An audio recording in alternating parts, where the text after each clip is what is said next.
थी जब यही कर्ण कौरवों के पक्ष में मिल गया, कुंती को पता था कि ये मेरा बेटा है।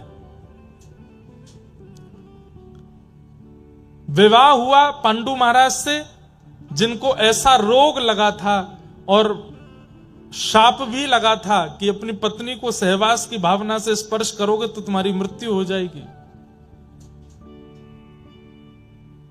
पंच बालक देव कृपा से प्राप्त हुए पांडव, लेकिन उन्हें भी सुख नहीं दे पाई। क्यों? पूरे जीवन भर वन में ही भटकना पड़ा उनको लेकर के। विधवा हो गई युवावस्था में। कितना सब कुछ सहा कुंती ने अपने जीवन में, कष्ट ही कष्ट देखा, कभी सुख नहीं देखा था। और आज जब हस्तिनापुर की राज्य गद्दी पर पहली बार पुत्र सुशोभित हुआ, जीवन के सारे दुख समाप्त हो गए, कष्ट समाप्त हो गए। ठाकुर जी सामने खड़े हैं और ये झोली फैला के कह रही कि मुझे कष्ट दे दो।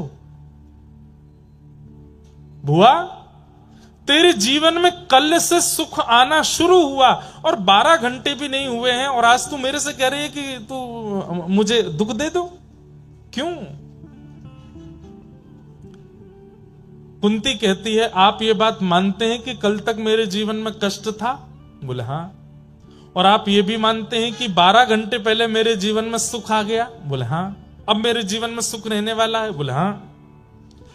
हे नाथ, कल तक मेरे जीवन में कष्ट था तो कष्ट के साथ साथ द्वारिकाधीश भी खड़े थे, लेकिन 12 घंटे पहले सुख आते ही द्वारिकाधीश जाने की योजना बनाने लगे और अब द्वारिका को जा रहे हैं। मुझे वो सुख नहीं चाहिए जिसमें कृष्ण चले जाएं। मुझे वो सुख नहीं चाहिए जिसमें आप छोड़ के चले जाओ। मुझे उस कष्ट की याद आ रही है, उस वनवास की याद आ रही है, उस विपत्ति पीड़ा की याद आ रही है जिस विपत्ति पीड़ा वनवास कष्ट में आप साथ खड़े थे। मुझे ये सुख अच्छा नहीं लग रहा है क्योंकि आप जा रहे हैं। प्रायोरिटी सुख या दुख नहीं है, प्रायोरिटी कृष्ण है।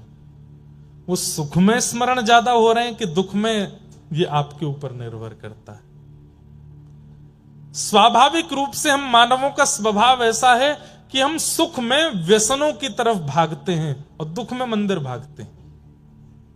जैसे जीवन में धन ज्यादा आ जाए, संपत्ति ज्यादा आ जाए, ऐश्वर्य, आप देखेंगे धन संपत्ति ऐश्वर्यवान व्यक्ति नास्तिकी होते हैं। भजन वजन कथा में मन नहीं लगता, वो आए दिन भगवान पे ही प्रश्न उठाते रहते हैं। और जिनके जीवन में कष्ट ज्यादा होता है वो कभी ठाकुर जी पे प्रश्न नहीं उठाते। हनुमान जी पर चोला चढ़ाना है तो चढ़ाना है, यहां नारियल बांधना है तो बांध ही देंगे।